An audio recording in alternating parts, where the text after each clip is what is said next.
Listeners, readers, welcome to the Foxed Page, where we dive deep into the very best books. You'll come away with a richer understanding of the text at hand, all while learning to read everything a little better.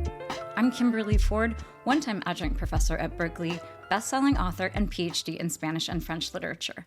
Today, we are diving into The Once and Future King by T.H. White. As always, we're going to begin with this question of why read this book. And the answer is actually fairly simple. Ever since we tackled Don Quixote, which if you haven't listened to that and you're interested, there is a lecture on it. Ever since we tackled that, I've been kind of mildly interested in the idea of King Arthur and of the chivalric novel in general. Twice since I read Don Quixote, I had one of those instances where something happens and someone's like, oh, chivalry is not dead. In fact, one time it was on The Office, which gave me a real chuckle, the television show. But this idea of chivalry not being dead really had me thinking about the chivalric novel, which are novels, just think about them in sort of the early medieval times about knights and damsels in distress and castles and jousting and things like that. So famously, Don Quixote, which was written in 1605, published in 1605 and 1611, the two volumes of it, that is a send-up of the chivalric novel. And I had this feeling that I had never really dipped into an actual Arthurian novel, like an actual chivalric novel, partially because they were mostly written in the medieval era, which we will get to. But then I kept remembering that when I was a high school sophomore, maybe a junior, at Castellea here in Palo Alto, they assigned us The Once and Future King. So I was not really a reader in high school, if you can believe it. I did not read excessively until I was in college, and I was very anxious, and I needed something to quiet my anxious brain, and reading was the thing that was most readily available. In high school, however, if anything, I was up for a whole lot of Daniel Steele, as some of you already know. And somewhat to its credit and also to its detriment at the time, Castellea was giving us these gigantic books to read over the summer. That summer we had, the 1,000-page Once and Future King, which came in an airport copy. We used to call them, airport copies. It was very thin pages and very dense type. It was not appealing for a 15-year-old girl at the time. And all I remember at the time is not really liking it. Now that I've read it as an adult, I'm a little curious about who was assigning this to a bunch of 15-year-old girls. It feels very much like a boy's story. You all know I don't love to gender books, but I find it sort of undeniable that certain books have certain appeal to one gender or the other. The tale of the young Arthur becoming a knight and becoming a page and having all of his jousting and all of his knightly kind of courtly successes, at least in the first two volumes of The Once and Future King, felt like a very, very much like a boy's book.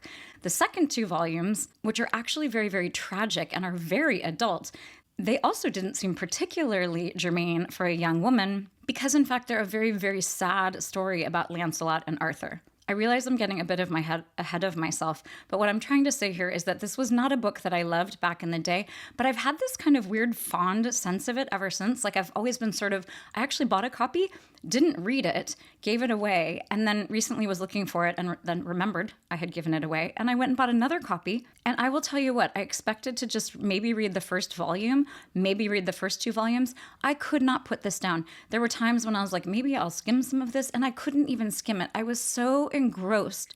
And that is so gigantically to the credit of T.H. White. And I will tell you all right now, I don't expect people necessarily to go out and read 1,000 pages. But this book did exactly what it was supposed to do, which was allow a profound and intellectual and engaging and poignant and emotional escape for what is happening in the world today. But I will also say, which we will get to in the very end, it was a little close to home. There were times in this book about knights and King Arthur and Guinevere and Robin Hood and all of these people that felt eerily like the moment in which we are living. So in some ways, it was the perfect mix between this really poignant escape and also some resonance that felt very, very timely and in fact very important. So what I propose to do today is the following. I'm going to actually read quite a bit from the book. Part of that is to save you from having to read it if you're not inclined, but also what I will end up reading is such a small smattering because it is such a deliciously long book in which to lose yourself that if you are piqued by what I am reading, you absolutely should go and read this incredible novel. And before I move on to the agenda, I want to be slightly more concrete about what I am recommending in this novel. Not only is it an amazing escape with incredibly great prose, but it also is a book that serves up a huge amount of history. There's a lot of philosophy in this book. There is this richness of world building and of characters. I just still marvel at how well he does all of the above. We're going to kind of parse today how it is that he's achieving these things, but it is such a feat. It's also a book where there's this deep familiarity. Like when we got to Sherwood Forest and suddenly there's Robin Hood and Maid Marian, I was like, oh my gosh. I mean, I went kind of, I think, to the Disney movie. But there were all of these characters who were deeply familiar to me and had all sorts of resonance, but they were put into a setting that was new and real and felt vivid and adult and engaging in a way that was so appealing. There's also a tone to this book that is incredible. There's a certain irreverence. There's a certain modernity in the language. In dialogue, a lot of these people are speaking in this kind of high chivalric language, which is actually sort of funny in the hands of T.H. White because he is so good. But a lot of it feels very modern, and we're going to talk about why that is. But it is so delightful because it doesn't feel like you're reading something that's kind of musty and old and anachronistic. In fact, it feels very modern and very appealing. The descriptions are so beautiful. The characterizations are so profound. It is so deeply sad in many ways and also hilariously funny. Okay, as far as the agenda goes, here's what we're going to get up to. We're going to do just a quick history thing. I'm going to get you guys all the way through like the Copper Age or whatever it was, like 3000 BCE, all the way up to, I think maybe the 17th century or something. I'm going to give you a very, very quick blast through history so that you can sort of situate yourself both in terms of the history of when these novels are written, both the chivalric novels and Don Quixote, and also this novel, which was published in 1938, 1940, and 1958. But also just to remind you of what is happening in England. I had a friend recently who was saying that she's been listening to these podcasts that are talking about sort of the rise and fall of civilizations and like these big, huge sweeping things. And it was really helpful for her to think about history in a much broader sense, given that there is so much disruption and so much uncertainty in the lives of Americans. Just in case you need a timestamp, we're talking, early March of 2025. So we're going to talk about history. We're going to give a very brief but important biography of T.H. White. We're then going to talk about allegories. So this novel is known as being very allegorical. We're going to talk about allegories of war, allegories of monarchy, allegories of tyranny and power, and allegories of society. We're then going to talk about Don Quixote specifically. Some of the most charming episodes in this book are ones that really feel very much like Don Quixote, because they have their own kind of send-up of the knight errant. We're then going to talk about the incredible prose. We're going to look specifically at the idea of anachronism. I'm using air quotes for anachronism here because they are not anachronistic. Merlin in this book is someone who is traveling backwards in time. So he has come from 1938 and is moving backwards instead of forwards. So he is making reference to all of these things that are sort of modern in the sense of, from the 1930s in Britain, and then back through history all the way to when the novel is set, which is like the 1100s, like the 12th century. We're going to talk about the insanely great descriptions in this book. We're going to talk about dialogue and dialect. It was so fascinating. He's so good at it, but it does this very important thing where it really speaks to the factions that existed in England. I mean, England as we know it now, in the 12th century, it obviously was not the way that it is. And King Arthur, as a sort of historical figure, we don't actually know if he existed, but many people believe that he did. And he's an incredibly important person in the origin story of the UK. But he was someone who was said to bring unity to England out of this kind of chaos and all of these factions. And the dialect is so important because it really does mirror all of these different dialects. We're going to then talk about these genius recaps. This is a novel that was published in 4 volumes over 20 years. And so he does these incredible recaps that keep the reader grounded, but they also do so much work in terms of underscoring the messages that are deeply important and poignant that he is trying to convey. We're going to talk about the humor in this book. I've realized it's hard to read humor. Lots of times I'll read it to you guys and it'll be something that I found really funny and I've written like haha or whatever in the margin. And then I read it to you and it doesn't sound quite as funny, but I really want to try to do it justice. And then we're going to close with a very actually sort of chilling paragraph that comes toward the end of the novel. Okay, diving very briefly now into our just blast through history. In 3000 BE, and when I say history here, I mean history of England, history of this small island where the story takes place. So in 3000 BCE, we have the Copper Age. In 2000 BCE, by the way, these are rough numbers. 2000 BCE, we have the Bronze Age. In 1000 BCE, we have the Iron Age. This is when we start seeing Celtic Britons. So these are people who would go on to eventually be moved to Ireland, but they were sort of the first inhabitants of this land. In the year 0, which I always think is funny, we have, that's sort of the Roman era. And in fact, in 43 of the Common Era, that's when the Romans come to Britain. That's when they invade Britain. In 400, so a couple hundred years later, we have the Angles and the Saxons, which were all kind of like Germanic people. So if you picture Germany, you can imagine the Angles and the Saxons going over into the British Isle, which at that point had Romans and Celtic Britons. And Angles, it's interesting to me, Angles became England. So it's Angle land, which becomes England. In around 800, we have the Vikings. In 1066, which is one of those numbers that is totally ingrained in my head, I think 1544 was the sinking of the Armada. That's one of those other numbers. 1066, though, is William the Conqueror, which I literally only as like a 50-year-old woman did I realize that William the Conqueror, because his name is William, I just assumed he was British, which makes no sense because I don't know why someone who is British would be invading Britain. He was, in fact, French. The Norman invasion, which I knew that too, but also honestly, like when I was in high school, I'm sure Norman sounded like the name of like a British dude. All of these names were conveniently put into like their weird English counterparts. But the Normans were French. So when William the Conqueror arrives, he's conquering England on behalf of what is now France. This completely escaped me back in the day. That was also a time, which is fascinating to me, where all of these different languages, this Germanic, Saxon, and Angle language, the Celtic language, which goes on to be Gaelic, which is also known as Irish, and then French, all of these languages were vying for control. And eventually, when France is expelled and the Romans are expelled, and we have the sort of Anglo-Saxon people who are remaining, the Anglo-Saxons and Celts together, English famously became a language, it became the dominant language, but it also was a language that survived in part because it was very flexible. So it was very good at bringing in other things like Romance languages, like Italian from the Romans and French from the Normans. So in 1066, we have William the Conqueror. Then in 1485, we have the Tudors, which I have that very clearly in my head, not necessarily the year, but the Tudors themselves because of the television show. I highly recommend season 1 of the Tudors. It's very sexy, but certainly gives you a sense of the era.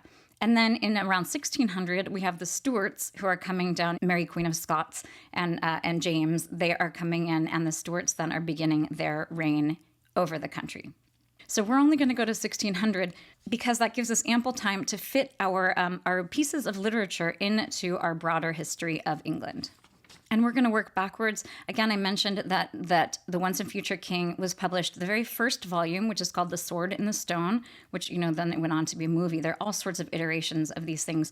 And it's important to remember that this iteration in 1938 was an iteration of the chivalric novels that had come before, these Arthurian legends. So it was published in 1938 was the first volume, then 1940. So think about that in terms of the Second World War, which is highly important as we look more at the text. The last 2 volumes were published in 1958, so almost 20 years after the first 2 volumes came out. So we have that happening in, the mid-20th century. And if we move backwards in time, at the beginning of the 17th century, in 1605, we have the first volume of Don Quixote that is published by Cervantes. Then moving back from Don Quixote, we have somebody named Thomas Malory, who in the middle of the 15th century, the middle of the 1400s, writes a book called The Death of Arthur, La Mort d'Arthur. And then before that, we have a guy named Chrétien de Troyes, who was a French guy, who was also writing about King Arthur from Celtic sources. So again, this is about King Arthur, who was said to have unified the country way back in like the 4th and 5th centuries. We're going to complement the history of England and the history of the publication of these chivalric novels, specifically the Arthurian ones, with a very quick bio of T.H. White. So he was Terence Hanbury White. He went by Tim. He was born in 1906 in Bombay. I'm saying Bombay because that's how they have written it. He died in 1964 in Greece. His father was someone who was like helping to run the police state, or not the police state. That's probably not exactly how we describe it, but the police the policing system in India. His father was an alcoholic. His mother, what it said in Wikipedia was that she was very cold. And I read a couple of different articles where he featured prominently. In a couple of the things, they were talking about how he's a very difficult man. And in a couple of pieces, there's a lot of speculation about his sexual preferences. There are a couple of places that say that he was gay. Other sources say he's definitely not gay. There's also a lot of talk about him being a sadomasochist. And it is actually very interesting the way that the novel itself talks about cruelty. I haven't read any of the biographies of him or any of his own writing about his own life, but I have read snippets. In one, he talked about having this very difficult parent situation and how he was really treated as a pawn. And I will say that the depictions of mothers in this novel are really, really difficult to read. This was clearly a young boy and a young man who had a very difficult relationship with his mother. He went to Queen's College, and when he was there, he actually wrote his thesis on Malory and the Morte d'Arthur, which again was published in the 1400s. It's important to remember, so he was born in 1906. He would have been, between 5 and 9 years old during the First World War. I actually don't know if they were still in India. I presume that they were. But this is someone who, would have been coming into his young manhood at a point right after this cataclysmic world event. And he lived through the Second World War as well. He was 32 years old when the war broke out. I think that's right in terms of math. He actually moved to Ireland when the war broke out and was sort of a de facto, conscientious objector. He was a pacifist. When you read this book, which again was published in 1938, which is before the war is really in full swing, there is so much anti-war sentiment. It's some of the most haunting passages in the book. So you definitely have a strong sense of how he felt about these hugely violent and destructive world conflicts. We're now going to dive into the text. We're not going to spend a lot of time, piecing through each of the things as we usually do, the title and the cover art and the dedication and all of that, because the book is so large that I feel like we need to spend our energy elsewhere. One of the things it is known for most, and one of the things I want to begin with, is the idea of allegory. It is known as being very allegorical. So an allegory is simply when you are making a comparison, a large sort of drawn out comparison between something that is happening in the real world with something that is happening in a piece of fiction or a piece of writing in general. So what happens in this book, I mentioned earlier that the first 2 volumes feel very much like a book that is written for a young boy. That is in part because we are following King Arthur when he is a young boy, and he has not yet become king. He, in fact, is living as kind of a ward of an important gentleman. And very importantly, he is under the tutelage of a magician named Merlin. Merlin is one of these hugely important characters. He was very influential with J.K. Rowling when she wrote Harry Potter. He's kind of he was the inspiration for Dumbledore. And Merlin, in many ways, is seen as kind of the foundation for all of the ways in which Arthur becomes this really influential and really good king. He is someone who's incredibly loyal. He's just, he's compassionate. He looks for the good in everyone. He's this kind of superhuman character of good. And a lot of that goes back to his education with Merlin. And it's funny because it's this very kind of prescribed thing that happens where Merlin goes through this series of turning Arthur into these different creatures. He turns him into a hawk. He turns him into an ant. He turns him into a fish. The fish is actually first. He turns him into a badger. So he successively is turning Arthur into these different creatures. And in each one of these settings, whether it's, when he's swimming in the moat as a perch, which is a type of fish, apparently, he's learning about monarchy. Or when he is an ant and he's crawling through all of these ant tunnels, he is learning about war. So in each of these cases, when he is an animal, he is learning from the natural environment about one of the things that's happening in the human realm in these very vivid descriptions. And honestly, these are things that could have been very heavy-handed. And I kind of understand why, as a 15-year-old girl, I was like, I don't want to read about, this boy who's transformed into an ant who's learning about war. I mean, they feel very kind of boy-like, these adventures. Again, I hate to genderize. But I will say, too, I mean, the things that he is learning about, the things that are allegorical, it's like war and monarchy and power and dominance, which, again, as someone who was really devoted to Danielle Steele back in the day, those were not things that I was super interested in. But I could see where someone might think these could be heavy-handed. It seems, especially because there's such a long succession of these transformations, but they are so well done. In fact, when he is an ant, which we are going to look at, it's some of the most eerie passages in the novel. It's absolutely striking. It also might feel heavy-handed because it's so obvious when he's talking about the monarchy, which we're about to look at. It's very clear that he's talking about, a tyrannical monarch. And yet the writing is so, so good that you can't help but be either horrified or moved or warned by each one of these successive transformations.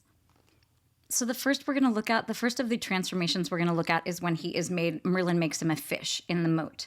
And I'm not going to parse all of the language and all of the beauty of the prose, but definitely keep an ear out for just how incredibly well done the writing is. So he's following he's a little fish, and it's so amazing. Merlin, the narrator, describes, it's a third-person narrator throughout. It's very nimble. It's like a very well done. It's sort of an omniscient, kind of invisible narrator, and really one of the best examples of that mode of narration. So there's this excellent description of how he's learning to swim and how awkward it is to learn to swim, but he's kind of figuring this out, and the fish, who's kind of his guide, is going to take him. Oh, it's a tench. It's not a perch.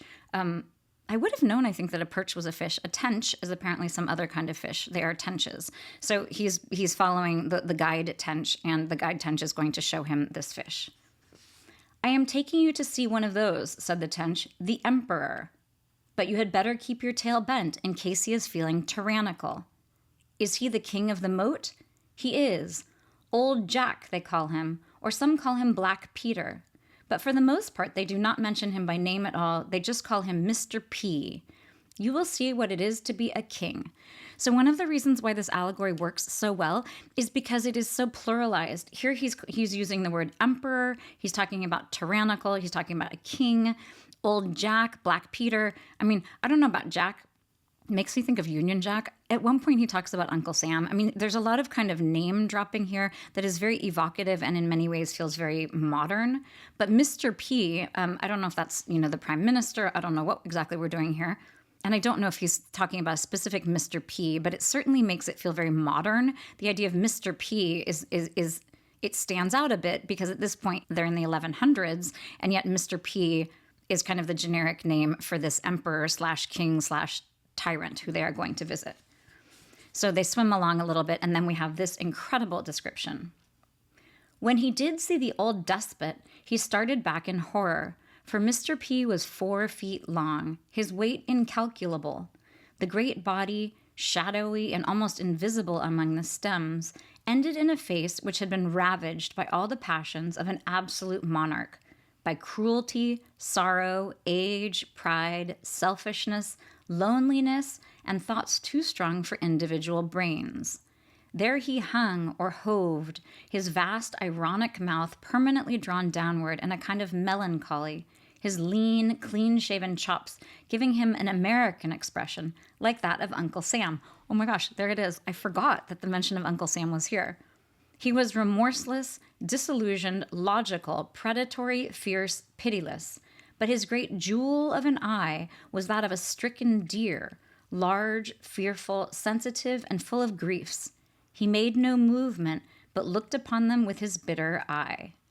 The wart," that's the name of Arthur, "the wart thought to himself that he did not care for Mr. P." It's incredible. So here we've got all of these different leaders. We have the despot, we have the emperor, we have the king, we have the tyrant. And this is someone who's absolutely miserable. We have that whole description of all of these different ways that this guy is tormented. Selfishness, loneliness, pride, all of these different things. I mean, again, this could feel very, very heavy-handed for an allegory because he's basically spelling it all out. But it is so moving and so well done and sophisticated and real and upfront in a way that I think is so successful. And importantly, we have this king, this fish, this Mr. P, who is articulating something very early in this volume, we're on page 45, about power and about might. So throughout the entire book, both the first 2 volumes when Arthur is a young boy and the second 2 when he's actually reigning England, that's very concerned with the idea of might and the idea of justice. So this question of might is right, which is articulated very clearly here. So the monarch is saying this, and here he's named the monarch. "There is nothing," said the monarch, "except the power which you pretend to seek. Power to grind and power to digest. Power to seek and power to find. Power to await and power to claim. All power and pitilessness springing from the nape of the neck. Love is a trick played on us by the forces of evolution. Pleasure is the bait laid down by the same. There is only power. Power is of the individual mind, but the mind's power is not enough. Power of the body decides everything in the end, and only might is right." I will let you note here, too, that might and right are capitalized. So we have these ideas articulated very clearly at the beginning. The repetition of the word power over and over and over, the idea of pleasure as just being bait for more power. I mean, this is a very, very dark notion that is being introduced here by a very dark character on page 45. And this is the first transformation we are seeing Arthur go through. So there are so many charming, kind of light, amusing parts with Arthur and Kay, who is the son of the lord that he is living with. But that is so clearly balanced by this very important statement that is being made through the allegory here of this fish. The other allegory I want to look at is when he is turned into an ant. And this is when Arthur is going to learn about war. This is some of the most eerie and some of the most difficult writing in the first two volumes. This third and fourth volume are so beautifully sad in many ways that you get more of this kind of heavy writing. But in the beginning, we have these very dark and eerie passages that are set in a story that is otherwise often light at times. But this writing, I think part of the reason why it was so eerie is because it feels very, very modern, and you hear all sorts of resonances of kind of modern warfare. Again, you're thinking this is published in 1938, so the war isn't in full swing yet, but certainly someone who is attuned to these things is pretty horrified by the buildup that is beginning and that is at the beginning of the war. So here we are on page 116. This is when Arthur has been transformed into an ant.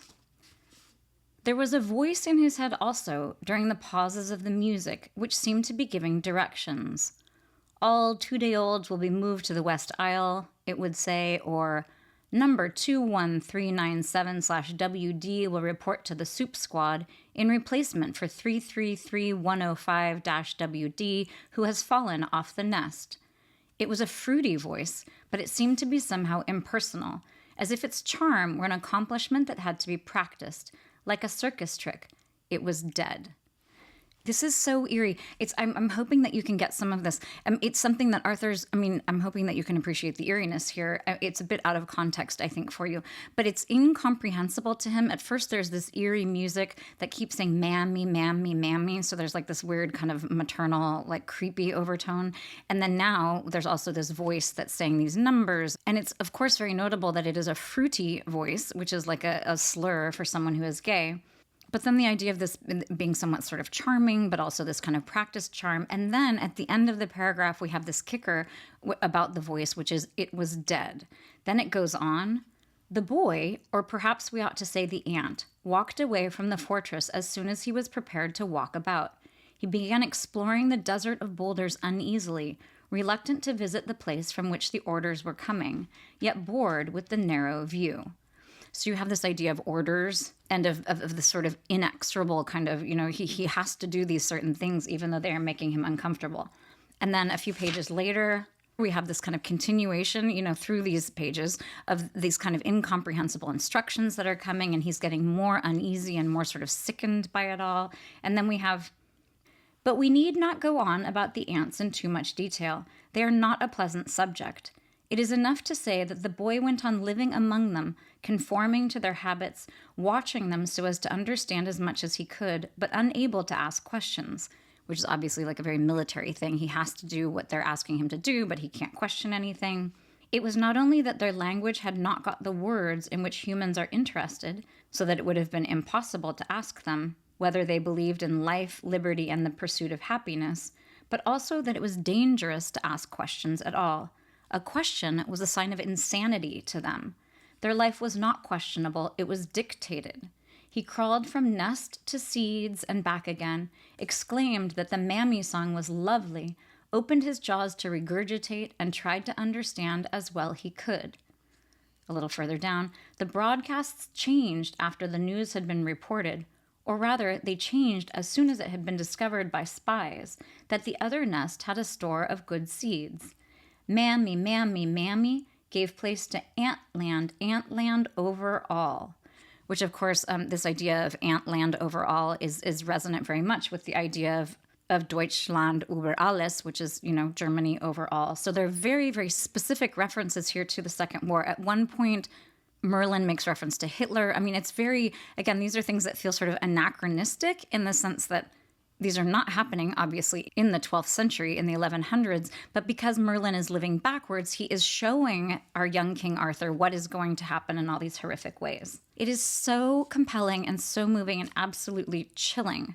And so much to his credit that, again, this is relatively early, in our 700-page book, we're on page 121, and we're having this really anti-war sentiment that is being shown to this young boy in a way that's very vivid, but certainly as a reader who knows anything about the Second World War, you have this very strong overlay of what is to come and all of the horrors that will bring. So we're not going to look at any of these other sort of transformations, but there are lots of other allegories that arrive. I mean, those are the ones that are so kind of obvious and powerful. But there's one about, fox hunting and war. And I think if you even think of the sword and the stone, that's sort of allegorical for this idea of kings as being somewhat arbitrary and being sort of preordained, and the idea of fate and all of these different things that have everything to do with monarchy and have everything to do with power. Even though Arthur is a very beneficent kind of king, you have all of these different elements that are showing all of these different aspects of how the monarchy might work well or might actually not be working well at all. We are going to move from the idea of allegory and these kind of heavy but very important messages that T.H. White is delivering through these allegorical passages to the idea of the kind of chivalric romance. And the way that I want to think about this is in terms of Don Quixote. So Don Quixote is this kind of laughable character who in many ways is kind of this paragon of virtue, but also is this absolutely ridiculous fellow. And a lot of the depiction that we have of the knights throughout this book follow that kind of tack. At least in the first two volumes, we have these kind of ridiculous knights who are wandering around doing their ridiculous knight things. Their armor is so heavy that they can barely operate. In the last two volumes, things change kind of dramatically because then we have Arthur and Lancelot and the Orkney faction, which are a group to the north, a group of 4 brothers who are knights. At this point, the idea of the knight becomes much more serious and, in fact, much more sad and poignant. In the beginning, it's kind of more of a buffoon figure, but it is some of the most delightful writing. And I think in many ways, it's kind of why we are drawn to the book originally, is this concept of the knight. And again, as I read this, I'm not going to stop to parse the writing, but just take a listen to how incredible the prose is. This is on page 15, very early, and this is when Arthur is in the woods. There was a clearing in the forest, a wide sward of moonlit grass, and the white rays shone full upon the tree trunks of the opposite side. These trees were beeches, whose trunks are always more beautiful in a pearly light, and among the beeches there was the smallest movement and a silvery clink. Before the clink, there had just been the beeches, but immediately after, there was a knight in full armor, standing still and silent and unearthly among the majestic trunks. He was mounted on an enormous white horse that stood as rapt as its master, and he carried in his right hand, with its butt resting on the stirrup, a high, smooth, jousting lance, which stood up among the tree stumps, higher and higher, till it was outlined against the velvet sky. All was moonlit, all silver, too beautiful to describe. I would argue that, in fact, he's just done this amazing job. I'm just pointing out here the idea of the pearly light. You have this beautiful word choice here. And then the smallest movement in these silvery beeches is a silvery clink. Then we have a repetition of the clink, and then suddenly the knight is there. That kind of puncturing of this beautiful kind of pearly, silvery kind of thing with clink is so strong. And then suddenly we have the knight in full armor. And this is a comic character in many ways, but there's also a grandeur that is reflected in the prose. The idea of his high, smooth, jousting lance, which stood up among the tree stumps higher and higher till it was outlined against the velvet sky. Of course, as we are reading through, you should always be reading the jousting stick, whatever you call this, the lance, as a phallic symbol. I think it's very fair to do so. So we have this idea of the velvet sky, the moonlight. It's just this beautiful, beautiful setting. And then we have the following.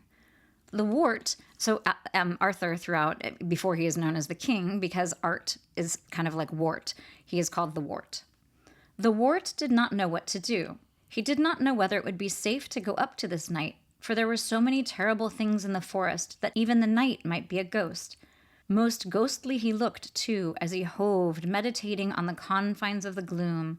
Eventually, the boy made up his mind that even if it were a ghost, it would be the ghost of a knight, and knights were bound by their vows to help people in distress. So we have this very, again, beneficent idea of the knight, but also kind of this buffoon-like character. So we look on page 276. We're jumping very far into the book, but we are still, in fact, talking, even in the third and fourth volumes, we are still talking about this same knight. He has become this very comic figure. So on 276, we have this. The nice thing about the Queen of Flanders' daughter had been that she did not laugh at him. A lot of people laughed at you when you went after the questing beast and never caught it, but Piggy never laughed.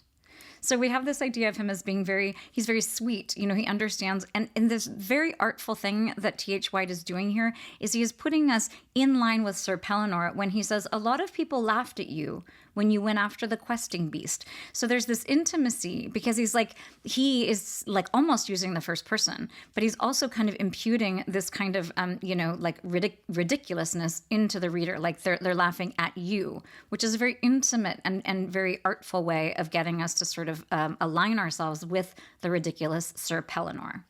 It's also funny and absurd, very much like when we have Don Quixote and Dulcinea, who is in fact, a peasant woman, but he has this idea of her as being full of grandeur. Here we have the Queen of Flanders' daughter, who also, though, of course, is known as Piggy. So you have this idea of kind of the high and the low of the absurdity of a lot of these kind of knightly tropes. And then at the end of that chapter, we have, so the questing beast is this beast that Sir Pellinore has been questing after, which is really pointing out and sort of underscoring the ridiculousness of the knight errant and sort of these dragons and giants and things that they were said to be questing after. So what we have at the very end of this chapter is this beautiful paragraph where we are actually getting into the consciousness of the questing beast. Notably, the questing beast is female, which I absolutely love. Before I read this quickly, the old ones refer to people who had been living, on the British Isles for a long, long time before King Arthur has unified everyone. So these would be, the Celtic people and the Angles and the Saxons and all of the people who had come before Arthur. On page 278 in my copy, we have this. At the foot of the cliff, the questing beast herself, in a sentimental attitude, waited in the romantic moonlight for her better half. Behind her was a background of the silver sea. In various parts of the landscape, several dozens of bent and distorted old ones were intently examining the situation from the concealment of rocks, sandhills, shell mounds, igloos, and so forth, still vainly trying to fathom the subtle secrets of the English. It's also notable here how much, whenever we see Sir Pellinore, we have this very, there's like a similarity to some of the description. It's all very high-flown, romantic, kind of silvery, and usually very beautiful. It's such an incredible description. And one of the things that I will say that T.H. White is so good at is he has these very specific things. We have this very specific picture of this beast, who is in this romantic kind of contemplative mode, waiting for her better half, who is Sir Pellinore, in fact. But then he brings the camera way back and is talking about the subtle secrets of the English. So you have this sense of he's talking there about King Arthur and the idea of the English people who are going to take over and unify all of England. But if you are reading this and you're an English person, and it's 1938, you have this sense, and lots of difficult things are happening. You're careening toward this very difficult conflict. The idea of the subtle secrets of the English would have huge resonance for you. So he's able to talk very specifically about things and then expand these descriptions to just really speak to sort of the expansiveness, the volume and the significance of these descriptions. Okay, we're now going to go on and talk a little bit about the prose in general and why it works so well. I've kind of chunked it into these different sections, whether it's dialogue and dialect or whether it's description or whether it is anachronism, but all of it is using all of these different elements to such incredible effect. So on page 15, this is very close to the beginning of the novel. It's not 15. I don't know why I said that. It's page 22. We have some of the writing that's very joyful and that characterizes the first couple of books. This, to me, is where it feels like a book that is really meant for a young person, and specifically for a young boy. But there's also a sophistication that you can hear as I'm reading. I would also urge you to think here about the world building. I mean, it's a very sophisticated thing that is happening here in a way that is disguising itself as sort of a children's novel at the beginning. And I do not mean to say it's a children's novel. I mean, you just heard that part about the ants. I mean, it's a very deep and in many ways a very sophisticated piece of literature. Okay, on 22. There was a well in front of the college, and the metallic noise which the wart had heard was caused by a very old gentleman who was drawing water out of it by means of a handle and chain. This is so great, I forgot what we were reading here. This is the introduction of Merlin. Clank, clank, clank went the chain until the bucket hit the lip of the well.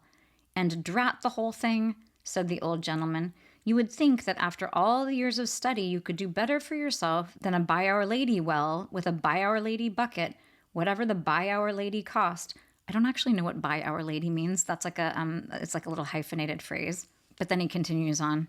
By this and by that, added the old gentleman, heaving the bucket out of the well with a malevolent glance. Why can't they get us the Electric Light and Company's water? So here we have this, I mean, it's supposed to be the 12th century. We're in the middle of the 1100s, and he's talking about the electric company, which is obviously anachronistic. I mean, it's funny, in the beginning I was like, what's with all these anachronisms? And then it is explained to us that because Merlin is living backward in time, he will make these references. It is honestly one of the most genius things in the entire novel because it allows T.H. White to keep tethering what is happening in the Arthurian story to what is happening in the modern day in this way that makes it feel contemporary and funny and interesting. It is so well done. So that is the importance here of the anachronism. So we're going to keep going a bit. Just because the description of Merlin is so good, I think when you hear it, you're going to really think Harry Potter too, if you are a reader of Harry Potter. He was dressed in a flowing gown with fur tippets, which had the signs of the zodiac embroidered over it with various Kabbalistic signs, such as triangles with eyes in them, queer crosses, leaves of trees, bones of birds and animals, and a planetarium whose stars shone like bits of looking-glass with the sun on them. He had a pointed hat like a dunce's cap, or like the headgear worn by ladies of that time, except that the ladies were accustomed to having a bit of veil floating from the top of it.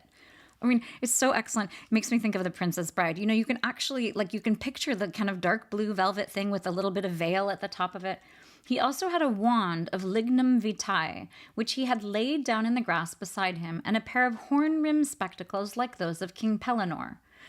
So there's another anachronism. I mean, I do not think in the 12th century we are having horn-rimmed spectacles. Incredible. Okay, so now we're going to move on to another example of anachronism. It makes sense. This is another passage with Merlin in it. It makes sense that these anachronistic passages are when Merlin is, with us in the story because he is, in fact, the source of a lot of the anachronisms. So this is when he's talking to the knight Sir Palomides, and Sir Palomides is very sad about his about the questing beast and questing after her. Merlin is about to disappear, of course, because he's a magician, and Sir Palomides has these questions for him. This is Merlin, who is beginning to spin. He began to revolve on his toes, preparatory to vanishing. Not much of his walking tour was done on foot. Merlin, Merlin, wait a bit. He reappeared for a moment, saying in a cross voice, Well, what is it? The beast will not believe us. What are we to do? He frowned. Psychoanalyze her, he said eventually, beginning to spin.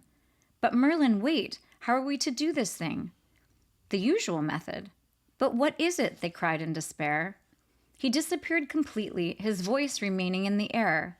Just find out what her dreams are and so on. Explain the facts of life, but not too much of Freud. So I mentioned earlier that there is quite a bit of sort of name referencing here. We hear about Hitler, we hear about Einstein. There are all of these different people who are named throughout a couple of philosophers. In the case of Freud, Freud comes up several different times, and the idea of psychoanalysis comes up several different times.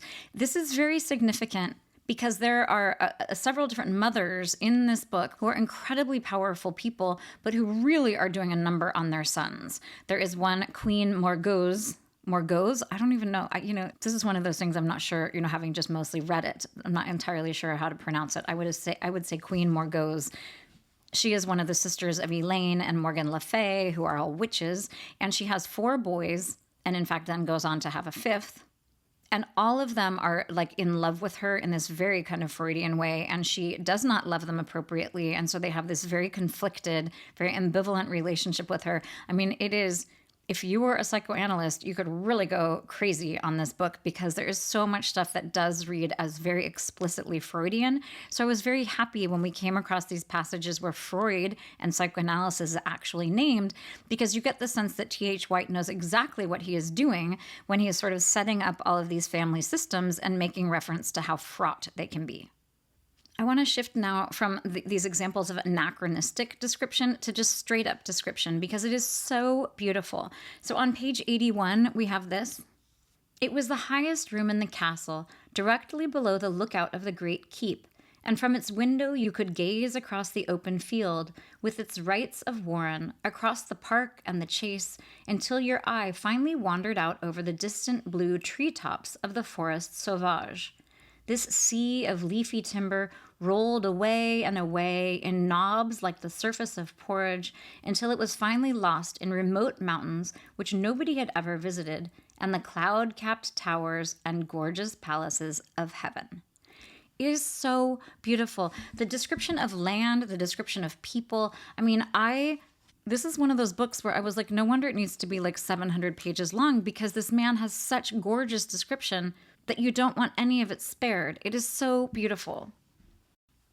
And here we have continued description of the kind of the castle, but this is one of those incredible times when he's moving us into the modern day. The narrator, it is a third-person narrator, but there are times when he addresses the reader directly in this way that is so powerful.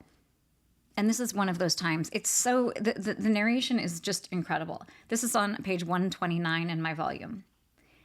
If you were to go now to view the solar of Castle Sauvage, you would find it empty of furniture.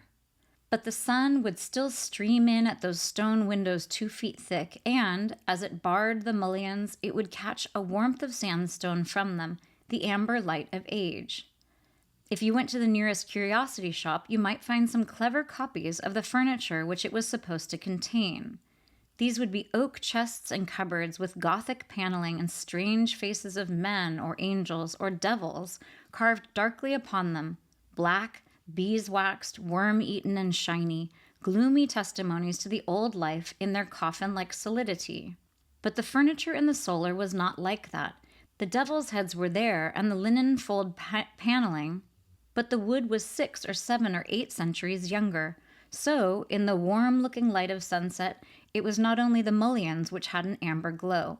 All the spare, strong chests in the room, they were converted for sitting by laying bright carpets on them, were the young, the golden oak, and the cheeks of the devils and the cherubim shone as if they had been given a good soaping. It's so moving. It's just absolutely masterful prose description.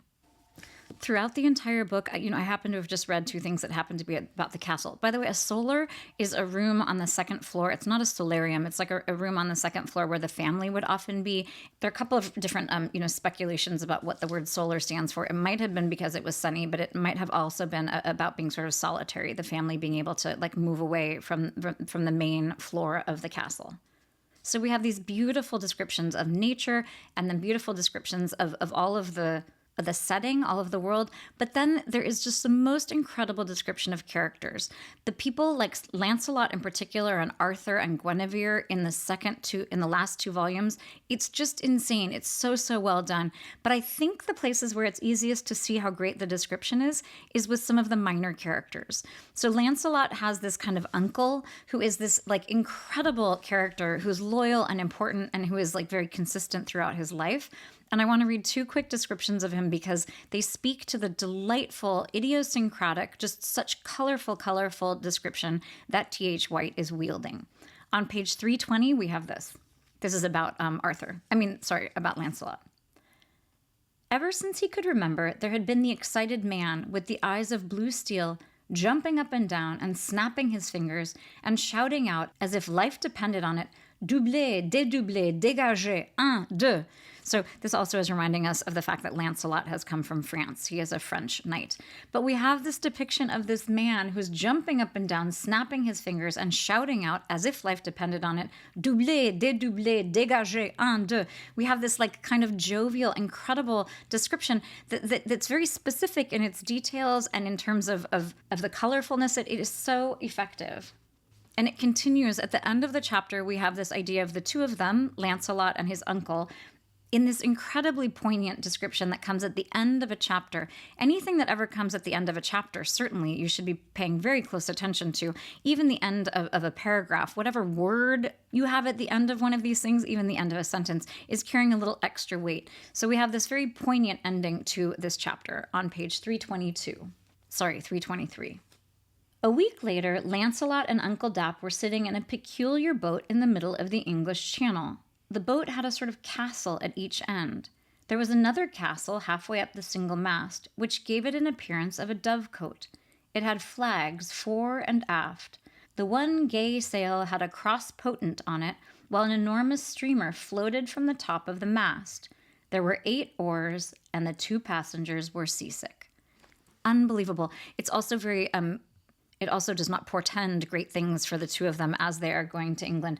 But the idea of describing, with great economy, but also giving us this beautiful sense. You have the idea of the 2 castles on either side, which speaks to division. You have the idea of the importance of factions, because you have this cross potent, which is, their sign for themselves. And then the idea of both of the passengers as being seasick and ending the chapter with seasick. It is so good.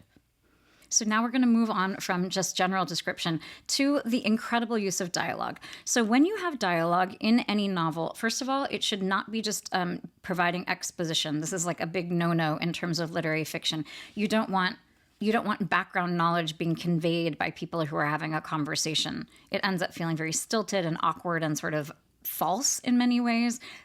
But the dialogue in this book is insane. It is so, so great. When good dialogue is really good, it should be not conveying information, but conveying things that we need to know about the characters themselves or moving the plot forward in one way or another. And he does such a good job in these scenes where we have lots and lots of characters talking, which is a very difficult thing to do. Often it will reflect humor. It certainly reflects an enormous amount about the person in terms of their class, their age, what it is they're trying to achieve in this moment. So on page 55, we have this. I'm not totally convinced that I'm going to be able to convey to you the genius of it, but we're going to give it a shot. So this is when this King Pellinore, he is meeting Merlin for the first time. And again, Arthur at this point is known as the Wart. He is a white magician, said the Wart. You need not be afraid of him. He is my best friend, your majesty, and in any case, generally gets his spells muddled up. Which is so funny. I mean, Merlin is kind of incompetent in these ways that are so endearing, and it's very cute that the Wart is just very upfront about that. Ah, yes, said King Pellinore, a white magician, what? How small the world is it not? Howdy do. So there are a couple of ridiculous things here. King Pellinore is always saying what at the end of his sentences, which what used to not be an interrogative thing. Interrogative? Interrogative. It wasn't an interrogative. It wasn't a question like what. It was more like a word for emphasis. So this king, as he is saying what at the end of all of his sentences, it's like talking about kind of the silly emphases that kings will put into nothing, essentially. So again, King Pellinore says, howdy do. Hail, said Merlin. Hail, said King Pellinore. They shook hands for the 3rd time. I should not go away, said the wizard, if I were you. Sir Grummore Grummersome is on his way to challenge you to a joust. No, you don't say. Sir what you may call it, coming here to challenge me to a joust? Assuredly. Good handicap, man? I should think it would be an even match. Well, I must say, exclaimed the king, it never hails, but it pours. Hail, said Merlin. Hail, said King Pellinore. Hail, said the Wart. Look yonder, said Merlin, and both of them looked in the direction of his outstretched finger. Sir Grummore Grummersome was cantering up the clearing in full panoply of war. Instead of his ordinary helmet with a visor, he was wearing the proper tilting helm, which looked much like a coal scuttle, and as he cantered, he clanged.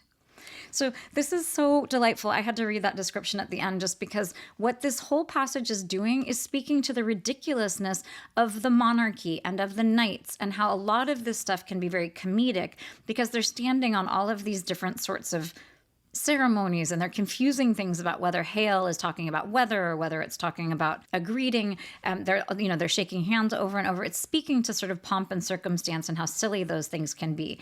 The interesting thing to me is that all of this is delightful in the first 2 volumes, and then just as you're beginning to tire of it, in the second 2 volumes, all of this falls away. Again, they are written 20 years later, and there is not this kind of silliness, and there is much less humor. Things become much darker and much more poignant at a time when you really kind of want them to. It's absolutely genius. The last thing I want to touch on fairly quickly here is this idea of dialect. So I mentioned that T.H. White is speaking to the divisions. And one of the main divisions in the book is that Arthur, who is trying to unify everyone, is constantly feuding with this Orkney faction. They're coming from the north, from Scotland, and they have this very heavy accent that is this very kind of Scots Gaelic kind of accent. And he does such a good job of writing out the accent and writing out the syntax in a way that it's totally comprehensible. I'm not going to be able to do it justice, but it also does feel very foreign and very different from Arthur. There's also something about the fact that Arthur's voice is consistent throughout the entire book, from when he's a young boy all the way through the end, but it also is somewhat consistent with the narrator, and the narrator is so appealing that we kind of have this sense of Arthur as someone we can trust and someone who is sort of like almost a modern figure, because we are aligning him with this narrator and with Merlin, who can kind of move in history, versus these people whose accents really make them seem like they are back in time. So we have this on page, this is late, we have this on 583. Arthur speaks first. I ought to ask you, Gawain, out of justice to the guard which is already there. You see, it would be unfair to leave a weak guard, if I thought that Lancelot was coming, because that would be treachery to my own men. It would be sacrificing them. Whether ye ask me or no, saving your majesty, I shall not go. I warned the twa of them at the outsetting that I would not have to do with it. I have nae wish to see Queen Guinevere burn, and I maun say I hope she will na, nor will I help to burn her. There ye have it. A little later, Gawain says, I fear I canna leave my feelings. So canna in that case is C-A-N-N-A. Anytime there's an N-A at the end, like I will not or I canna, it means I cannot or I will not. But it's especially when you're just reading it, it seems very kind of foreign in a way that's very impressive. A little further down, he says, we ken the king has bidden Lancelot not hurt ye. So things like we ken, K-E-N, means we know. So that there's even sort of verbiage that's different here. A little further down, ye have done more than e'er a body could expect. And now we must look onward for the best. Let my brothers go unarmed, he will not hurt them. Gin he see their faces, I maun stay ben with you. So I'm just reading the parts that Gawain is speaking in order to give you a sense of how well the dialect is used. There are also a handful of times where even Lancelot, and even when the book is very serious, people will shift into this high chivalric language that, at some point sounds kind of silly, but also just sounds very sort of beautiful and high flown in a way that reminds you of the fact that we are talking about, a historical figure who may have existed in the 4th and 5th centuries, and of literature that is being written in the 12th century. We're going to look at 2 more aspects of this incredible prose. One are these beautiful recaps, these kind of summaries that T.H. White offers us occasionally. The next is humor, and then we are going to close. So some of these recaps seem important because, again, these are 4 different texts, 4 different books, essentially, that are all mushed into one. It was actually so odd. When I listened to it at different points, there are actually 5 books, and in my volume, there are only 4. And I have to admit that I did not look particularly carefully into whether or not the 5th volume was something I needed to read. So I want to take a look at these recaps because some of them serve to sort of remind the reader of what is happening, but others of them are helping to consolidate and underscore information that is really important. So on page 221, this is relatively early, in our 700 pages. So Sir Kay, again, is the foster brother of the future King of England. So you have the Wart. The Wart is kind of the lowly, ward of Sir Ector, and Sir Ector is the father of Sir Kay, who is supposed to go on and become a knight. So we have this on page 221. Sir Kay had heard stories about the Queen of Orkney, and he was inquisitive about her. "Who is Queen Morgause?" he asked one day. "I was told that she is beautiful. What did these old ones want to fight us about? And what is her husband like, King Lot? What is his proper name? I heard somebody calling him King of the Out Isles, and then there are others who call him the King of Lothian and Orkney. Where is Lothian? Is it near High Brazil? I can't understand what the revolt was about. Everybody knows that the King of England is their feudal overlord. I heard that she has 4 sons. Is it true that she doesn't get on with her husband?" So this is so genius because it's put forth, as these questions of this young boy, and yet he is also expressing all sorts of information even as he is questioning. So on 308, this is at the very, very end of the 2nd volume. So it's important to think that this is the end of the books that seem, the 2 first volumes that seem a little bit more like, a story for a young boy. And I love this ending. So we have this paragraph, which does read very much like a recap. "Even if you have to read it twice, like something in a history lesson, this pedigree is a vital part of the tragedy of King Arthur. It is why Sir Thomas Malory called his very long book The Death of Arthur. Although 9/10 of the story seems to be about knights jousting and quests for the Holy Grail and things of that sort, the narrative is a whole, and it deals with the reasons why the young men came to grief at the end. It is a tragedy, the Aristotelian and comprehensive tragedy of sin coming home to roost. It seems in tragedy that innocence is not enough." And what I love here in some ways are these recaps that are just very straightforward. And he's saying, you really need to understand this. And here's what you need to understand and why. It's just genius. So here's another one of these really beautiful recaps. And here you see it really put in scene in a way that is so beautiful. "The king put his head in his hands and looked miserably at the table between his elbows. He was a kind, conscientious, peace-loving fellow who had been afflicted in his youth by a tutor of genius," which is kind of funny, being afflicted by a genius. "Between the 2 of them, they had worked out their theory that killing people and being a tyrant over them was wrong. To stop this sort of thing, they had invented the idea of the table, a vague idea like democracy or sportsmanship or morals. And now, in the effort to impose a world of peace, he found himself up to the elbows in blood." It's so excellent. Of course, they're talking about the round table, but then finding yourself up to the elbows in blood is such a striking metaphor. It's extra powerful here because we have him, his elbows are on the table. We have his head in his hands in this just like desperate position. So you can almost imagine that the room is filled with blood. It's so striking and so well done. "When he was feeling healthy, he did not grieve much because he knew the dilemma was inevitable. But in weak moments, he was persecuted by shame and indecision. He was one of the first Nordic men who had invented civilization, or who had desired to do otherwise than Attila the Hun had done, and the battle against chaos sometimes did not seem to be worth fighting. He often thought that it might have been better for all his dead soldiers to be alive, even if they had lived under tyranny and madness, rather than quite dead." So you can imagine maybe that something like this that's so kind of heavy-handed in terms of like peace versus war would feel heavy-handed, but it absolutely does not. It is set in these vivid scenes, and in some ways the consolidation and kind of the straightforward statement of this is so welcome and it is so powerful.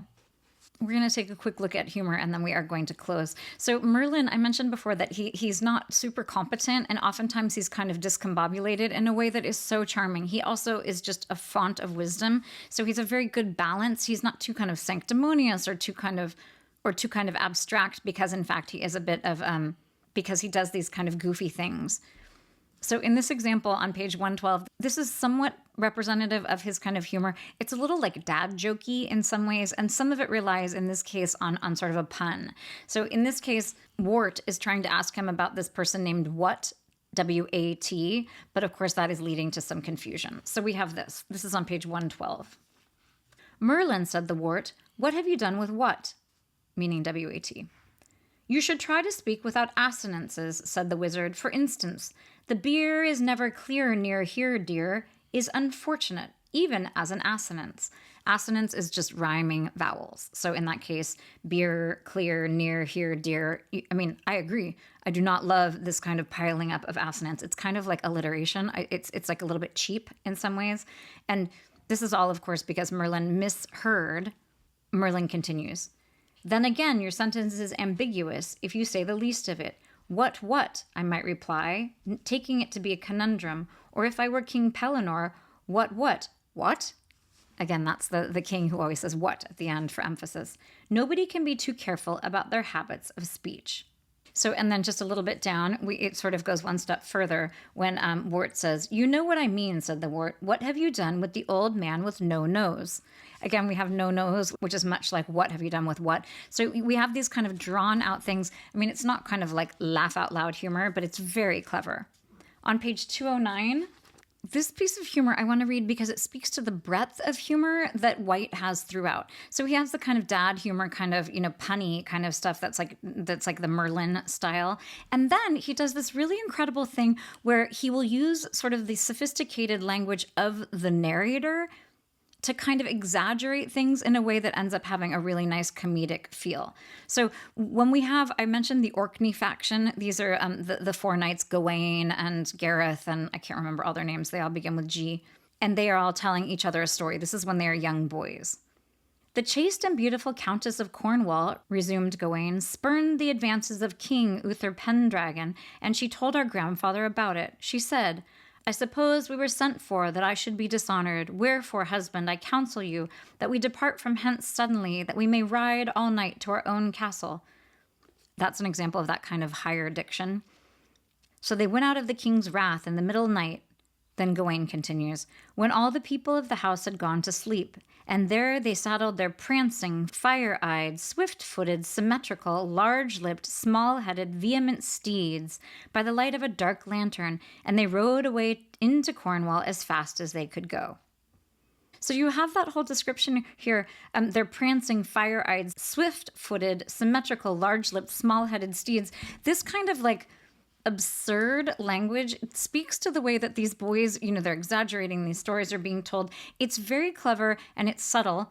It's the kind of humor that reads as very smart and in many ways is leavening a story that at other times can be very dark. On 287, a lot of the humor that we see has to do with kind of how absurd these knights are. So these are all the knights who are out questing. Sir Palomides and Sir Grimoire together. "So the whole party set off to climb the narrow stairs of the Peel Tower. Below them, looking small and upside down from this height, the questing beast could be seen sitting in the ravine which bounded the castle on that side. She was sitting on a boulder in it, with her tail in the burn, and looking up at the drawbridge with her head on one side. Her tongue was hanging out. Nothing could be seen of Pellinore. 'Evidently she's not eaten him,' said Sir Grimoire, 'unless she has eaten him.'" So that's the kind of thing that's slightly unexpected. And the comic relief that we have from these knights is very powerful and very important because sometimes the book can feel very dark. And one of my favorite uses of humor is this, again, it's somewhat subtle, but it's very, very smart. And it has this very kind of modern feel that really reminds us that this narrator is very much in control and very much can see what is happening, but also can see the ways that the reader might be interpreting things. This is at the end of this kind of this battle, this warfare. "Arthur gave the Emperor Lucius such a blow on the head that Excalibur stinted not till it came to his breast, and it was discovered that the Saudin of Surrey and the King of Egypt and the King of Ethiopia, an ancestor of Haile Selassie, together with 17 other kings of diverse regions and 60 senators of Rome, were among the slain." So again here, this kind of exaggeration, all of these different people, it's speaking to the chaos that he was trying to quell. "Arthur put their bodies into sumptuous coffins," not sarcastically, "and sent them to the Lord Mayor of Rome." So this idea of not sarcastically, it's set off with M dashes, which is my favorite punctuation mark, but it speaks to the fact that this whole passage feels like it's somewhat sarcastic. And on some level, there is a certain amount of sarcasm that is being, voiced here. But this idea that Arthur is not doing it sarcastically, it's clever and it's funny, but it also, of course, is speaking to the fact that Arthur is just like a very good dude.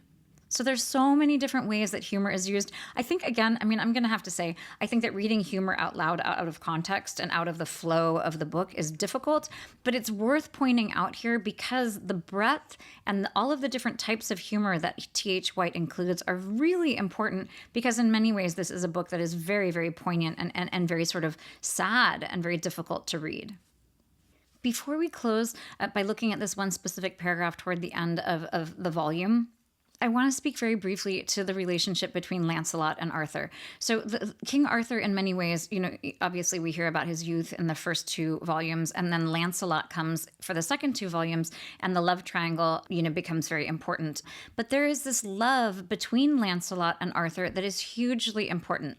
I think you could, somewhat justifiably read Lancelot's love for Arthur as being somewhat of a kind of, I don't even know if it's sublimated, but like as kind of a homosexual kind of love. Whenever the author is talking about Lancelot loving Arthur, it's being in love with Arthur.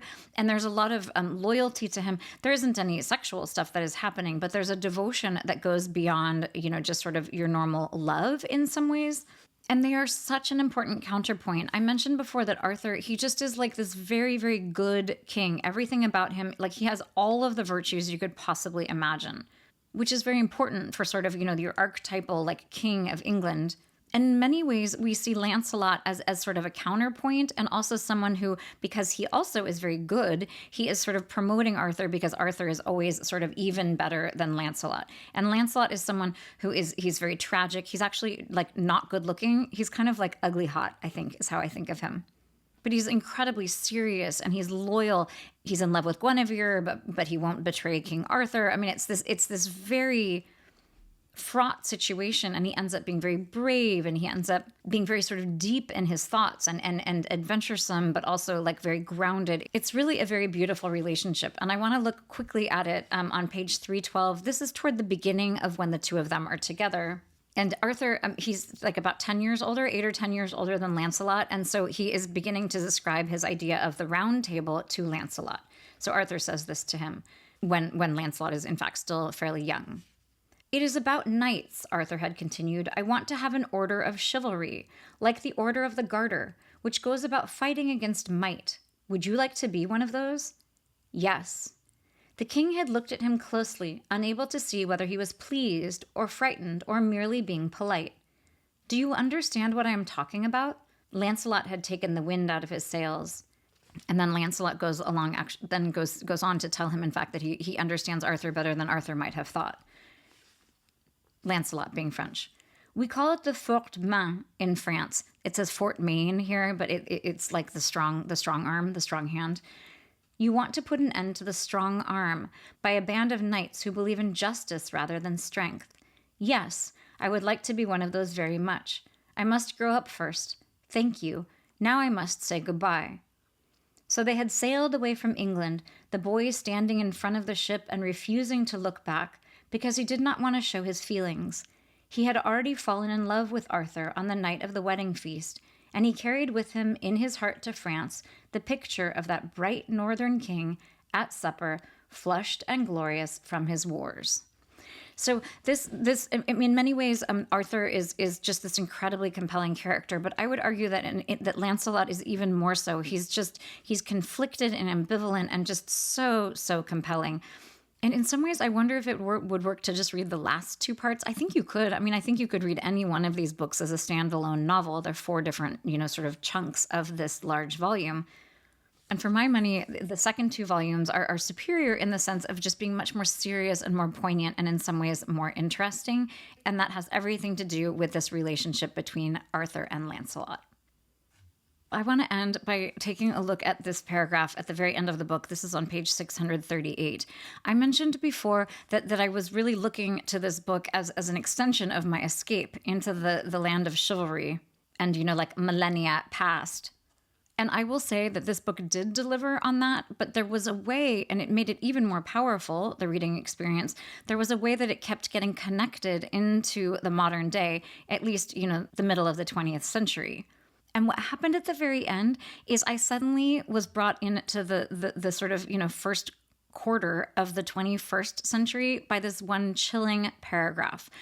I want to read this. It doesn't spoil anything. And for those of you who don't plan on reading the entire volume of The Once and Future King, I think this is a way to sort of sum up what it is that White is doing and what he is doing so powerfully and why the book is still so relevant today. So this is on page 638. Now, with his forehead resting on the papers and his eyes closed, the king was trying not to realize. For if there was such a thing as original sin, if man on the whole was a villain, If the Bible was right in saying that the heart of man was deceitful above all things and desperately wicked, then the purpose of his life had been a vain one. Chivalry and justice became a child's illusions. If the stock on which he had tried to graft them was to be the thrasher, was to be Homo ferox instead of Homo sapiens. Behind this thought there was a worse one, with which he dared not grapple.